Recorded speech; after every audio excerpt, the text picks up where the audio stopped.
And very similar with organic veg.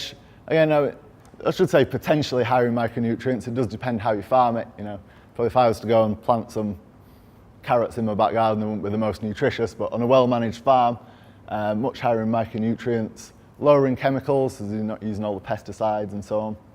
And again, tastes better if they're grown well, better for the environment. And yeah, on the budget thing, if you do get your own little vegetable patch, it's free, bargain.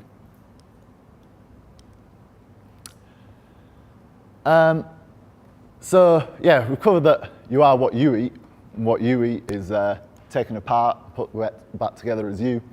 But you're actually only 10% human. You've got trillions of bacteria that live in your stomach. You've actually got 10 times as many bacteria living in your stomach as you've got cells in your body.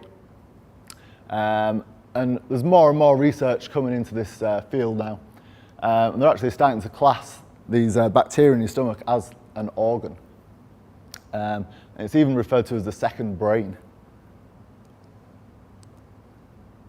I think you're going to see more and more about it in the media as time goes on, but yeah, the importance of gut flora is just mind-blowing, really. The basics, important for digestion. I mentioned before the cow, it's the bacteria in there that break down the grass and turn it into the cow. It's very similar with us. Food we eat is actually metabolized predominantly by the bacteria in your stomach. They make available the vitamins, the minerals, release the proteins and so on. They act as an intestinal barrier, so they're like your first line of defense. They control what comes in and out of your body through your digestion. So if you've not got healthy, robust digestion, it can start to let things through that shouldn't come through. Your immune system is modulated by your gut flora. Again, your first line of defense against bad bacteria, infections and so on. If you've not got healthy gut flora, you're much more prone to illness and disease than if you don't, and it's critical in terms of autoimmune diseases as well. And then stress and emotion. This is the really mind-boggling part. The bacteria in your stomach affect your personality and your behaviour. Quite an interesting study recently done on mice. I feel sorry for the mice a bit, really. They get mice, give it antibiotics, so it's got no gut flora. They throw it in a bowl of water. It's called the water stress test. Basically, the mouse that doesn't have any gut flora just panics, flails around there like that for 30 seconds or so, and then just gives up on life. They take mice with healthy gut flora, throw it in there, it just paddles around calmly and just keeps trying. They leave them in there for 6 minutes. I don't know why it's a 6-minute mark. Obviously, they're fairly nice scientists because they don't just leave it to drown. After 6 minutes, they take it out and it never gives up. And the only difference between them is the bacteria in the stomach. And humans are so totally different. There's more and more research coming out showing the bacteria in there actually produce hormones like serotonin and so on, and it actually affects your mood and your whole sort of outlook on life, which is very strange to think about. Many years ago, Hippocrates said all disease begins in the gut, and this is ever more coming to the forefront of the research. There's a situation called dysbiosis, which is essentially an imbalance of the gut flora in your stomach. You could either have not enough gut flora or the wrong types of gut flora in there. This is going to affect you in many ways, potentially impaired digestion. So basically you can eat loads of nutrient-dense food, but if you don't have your little helpers in there to extract that nutrition for you, you just can't get anything out of it. Autoimmune diseases, so there's many of these like multiple sclerosis, arthritis, lupus.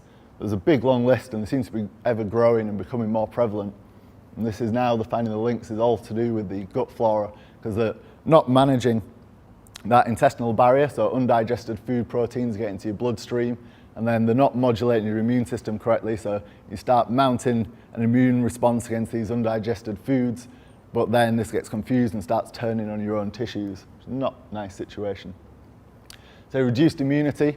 If you don't have like a little ecosystem of good bacteria in there, your stomach's just like a petri dish waiting for whatever comes in first. You get infected with some sort of horrible bacterial disease. It's deeply unpleasant.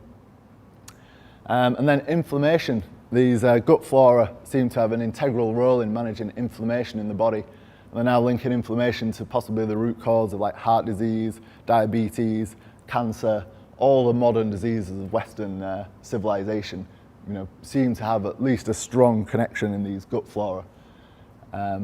So looking after them, probably a very good idea. And finally, mental illness, the really bizarre one, but in the same way we have, it's called the intestinal wall, we also have what's called the blood-brain axis, which is mediated in a very similar way.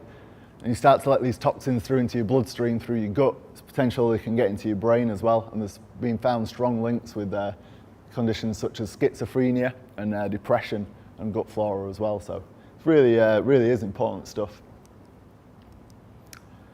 So a few things that can cause dysbiosis. Main one is probably antibiotics. Antibiotics is just like a nuclear weapon. It's very indiscriminate. So you get an infection, some sort of bad bacteria in your stomach, you take antibiotics, it just wipes everything out, including all the good bacteria. You're then in this petri dish situation again. If you get good bacteria back in there, then that's great, but because you've got no defences, there's a strong chance you could get bad bacteria straight back in there, and it just starts you on this vicious cycle of illness. Bad diet. This is where we come onto the you are what eats what you eat. They're just in there waiting. We're just like a big sort of vehicle, big food collection machine for these little guys in here. There's trillions of them. This is why they affect your mood and your behaviour, because they want you to go out and get foods for them to eat. But if you just shovel crap down there that they can't digest on, they'll starve, all the good ones. And potentially you can be putting food down there that's actually feeding the bad ones that are making you ill. So this is where diet's very important for the gut flora. Stress, it's like a feedback, feed-forward mechanism. Having the wrong sorts of gut flora can affect your reaction to stress, and being very stressed can affect your gut flora. And then just a lack of exposure, not really maybe a situation for you guys, or maybe something to think about in the future. The critical time for getting your gut flora is during pregnancy, as the baby's born, and then while being breastfed. When you're born into this world, you're actually inoculated with your first gut flora when you come out the birthing canal, and then you're topped up with breast milk. Nowadays, so many people having cesarean sections, they're missing that first inoculation, and then either being fed formula, which doesn't contain any, or just breast milk from mums who've got rubbish diets or had loads of antibiotics, and just never getting it in the first place, and it's just setting you up for failure basically.